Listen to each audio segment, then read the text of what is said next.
29 मई 2022 ये वो दिन है जब दिल्ली के पूर्व कैबिनेट मंत्री और आप नेता सत्येंद्र जैन को मनी लॉन्ड्रिंग जैसे गंभीर आरोप में गिरफ्तार किया गया था। यह कार्रवाई सीबीआई की 24 अगस्त 2017 को दर्ज एफआईआर के आधार पर हुई थी, जिसमें कहा गया कि जैन ने 2015 से 2017 के बीच फर्जी कंपनियों के माध्यम से धन प्राप्त किया और उसका उपयोग संपत्ति बनाने, कृषि भूमि खरीदने और लोन चुकाने में किया।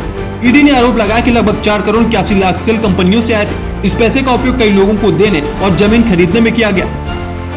सत्येंद्र जैन करीब 872 दिनों तक जेल में रहे, यानी लगभग 2 साल से भी अधिक समय, जबकि उनके ट्रायल की कोई ठोस उम्मीद नहीं दिख रही थी। 18 महीने की न्यायिक हिरासत के बाद दिल्ली के राउज एवेन्यू कोर्ट ने अक्टूबर 2024 में जमानत दी।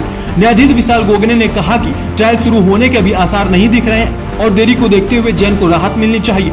साथ ही 50,000 रुपए का निजी मुचलका भी भरने का आदेश दिया। जज ने कहा कि सत्येंद्र पहले से हिरासत में काफी समय बिता चुके हैं। निकट भविष्य में मुकदमा शुरू होने की संभावना नहीं दिख रही है। समाप्त होने की बात तो दूर की बात है, सिसोदिया मामले में तय मापदंडों के आधार पर सत्येंद्र जैन को जमानत के हकदार है।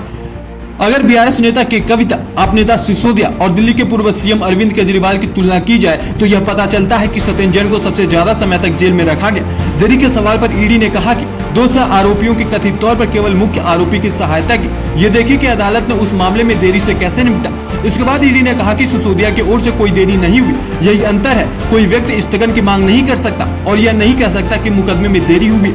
आपके बड़े नेताओं की बात करें तो मनीष सिसोदिया 510 दिन तक जेल में रहे, संजय सिंह 181 दिन और अरविंद केजरीवाल 177 दिनों तक जेल में रहे, जबकि जैन 872 दिनों तक जेल में रहे। लेकिन अब अगस्त 2025 में दिल्ली के राउज एवेन्यू कोर्ट ने पीडब्ल्यूडी भर्ती घोटाले मामले में जैन को क्लीन चिट दे दी और कहा कि जांच में भ्रष्टाचार या सरकारी नुकसान का कोई ठोस प्रमाण नहीं मिला। सीबीआई ने अपनी रिपोर्ट में कहा कि पीडब्ल्यूडी के पास पर्याप्त स्टाफ नहीं थे। ऐसे में आउटसोर्सिंग एजेंसियों से दूसरे प्रोफेशनल की हायरिंग हुई थी और वहाँ कोई धांधली नहीं हुई और लोगों की नियुक्ति भी इंटरव्यू के आधार पर हुई।